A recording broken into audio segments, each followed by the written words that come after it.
বিটি ছেলেটা কি বলছে দেখো, কি বলছে ছেলেটা কি বলছে? আচ্ছা কি বলছে? দুদিনে ভালোবাসা দিবি তারপরে তুই খাটতে যাবি। মানে চেন্নাই ছেলেটা খাটতে যায়। আচ্ছা চেন্নাই গুজরাট ও খাটতে যায়। হ্যাঁ সেটা মেয়েটা তো বলবে। হ্যাঁ মেয়েটা তো দুদিন ভালোবাসা দিবি তারপরে তুই খাটতে যাবি। আমি পারিব নাই, আমি পারিব নাই ছাড়ে থাকতে, বড় ভালো লাগে রে তোর সুন্দর মনটাকে। নমস্কার, আমি অভিজিৎ মাহাতো। আপনারা দেখছেন YouTube channel time pass Abhijit. তো আজকে একটা বিশেষ তথ্য নিয়ে এই ভিডিওটা বানাচ্ছি। আমাদের পুরুলিয়া জেলার নামকরা গীতিকার ও সুরকার, আপনারা সবাই জানেন গীতিকার ও সুরকার বলতে গেলে, তবু আমি ওনার নামটা বলছি। ছবিটা দেখলে আপনারা বুঝতে পারবেন, তবু ওনার নামটা আমি বলছি। গৌরাঙ্গ দাস বাউল। উনি আজকে আমার বাড়ির সামনে দিয়ে পথযাত্রা করছিলেন। আমার চোখের সামনে দিয়ে যেহেতু পেরিয়ে যায়, ওনাকে দাঁড় করায় আমার বাড়িতে নিয়ে আসি। নিয়ে আসার পরে বাড়িতে বসায়, চা জল যথাযোগ্য সম্মান করার যতটুকু পেরেছি সেই সম্মান নিয়ে আমি গৌরাঙ্গদাকে সম্মান করেছি। তো সেই সম্মান নিয়ে আমি গৌরাঙ্গদাকে আমার বাড়িতে বসিয়েছি, আমার ভাঙা ঘরে। সেই হিসাবে আজকে গৌরাঙ্গদার সাথে আমি একটু আলোচনা করছি যে গৌরাঙ্গদার একটা সাক্ষাৎকার ভিডিও নেয়ার জন্য। তো বন্ধুরা, আপনারা যদি একটু মতামত দেন যে গৌরাঙ্গদার কাছ থেকে কি ধরনের গান শুনতে চান, আর কি ধরনের কোন গানটা গৌরাঙ্গদার সবচেয়ে ভালো লাগে, কি পছন্দ লাগে, সেই গান যদি শুনতে চান, তাহলে অবশ্যই টাইম পাস অভিজিৎ ইউটিউব চ্যানেলটা সাবস্ক্রাইব করে রাখবেন, পাশে থাকবেন, বেল আইকনটা দাবিয়ে রাখবেন। বেশি কিছু বলার আগেই আমি গৌরাঙ্গদাকে আমার মাইকটা দিচ্ছি। আমি গৌরাঙ্গদার কাছ থেকে বেশি সময় নেব না, কেবলমাত্র 2 মিনিট সময় নেব। আর গৌরাঙ্গদাকে বলবো একটু বন্ধুদের কাছে যে আলোচনার ব্যাপার নিয়ে কথা বলে। বাকি পরবর্তী ভিডিও সাক্ষাৎকার নিয়ে আসছি, কয়েকদিনের মধ্যেই নিয়ে আসছি গৌরাঙ্গদার সাক্ষাৎকার ভিডিও। নমস্কার। নমস্কার। টাইম পাস অভিজিৎ আমার সাথে দেখা হইল, খুব আমার প্রিয় একটা মানুষ। তা আমি এসেছিলাম এখানে বিয়ে বাড়িতে। আচ্ছা আচ্ছা। তো বিয়ে বাড়িতে আসার পরেই দেখা হয়ে গেল আমার সাথে। কপাল যোগ। তো বলছে যে গৌরাঙ্গদা, এবং আমাকে সবকিছু সম্মান করলো, সবকিছু করলো। তো বলছে আপনি যে আমার এই বাড়িতে এসেছেন, বলছে খুব আমার সৌভাগ্য। তা আমারও সৌভাগ্য যে আমি এখানে এসেছি। তো যাই হোক, আমি তো একটা মোটা পুরুলিয়া ডিস্ট্রিক্টের কি বলবো, একটা মোটা ভাষার মানুষ। তারপরে জাতিতে মাহাতো। হ্যাঁ, মোটা ভাষার মানুষ। তা আমি সেই মোটা ভাষাই বলবো। তা আমি উনি প্রশ্ন করতেছিলেন যে গৌরাঙ্গদা, তুমি কতদিন থেকে গান বাজনা করছো? তো বলি ভাই আমি ছোটবেলা থেকেই করছি। ছোটবেলা আমার বাবা বিখ্যাত শিল্পী ছিলেন, ওর নাম ছিল যোগু বাউল। তো যোগু বাউল একবার আমরা গেছিলাম বীরভূম ডিস্ট্রিক্টে, বীরভূম জেলা। তো গিয়েছিলাম, তখন আমার বাবা গেছিলেন ওখানে।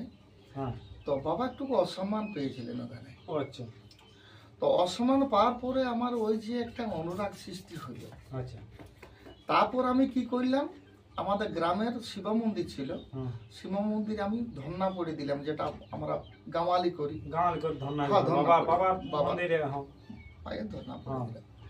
ধন্না পড়ে দিলাম। তো 1 মাসের মতো আমি কিছু খাবার খাইতাম নাই, শুধু ওই আমার বউ নিয়ে যাইতো ওই তোমার কিছু রুটি, কিছু ফল।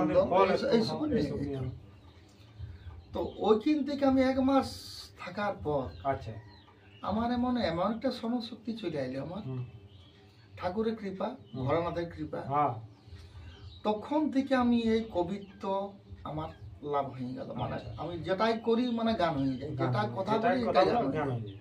আচ্ছা, যেমন কিছুদিন আগে আমি একটা মানে আমার অনেকগুলো আছে শিল্পীরা আছে আমার কাছে গান নিবার জন্য। আচ্ছা, যে গৌরাঙ্গদা তুমি একটা গান লিখে দাও, আমি ক্যাসেট করবো। আচ্ছা, যেমন বাদল পালকে দিয়েছো, শিশুপালকে দিয়েছো, সবাইকে দিয়েছো, তো একটা আমার গান দাও।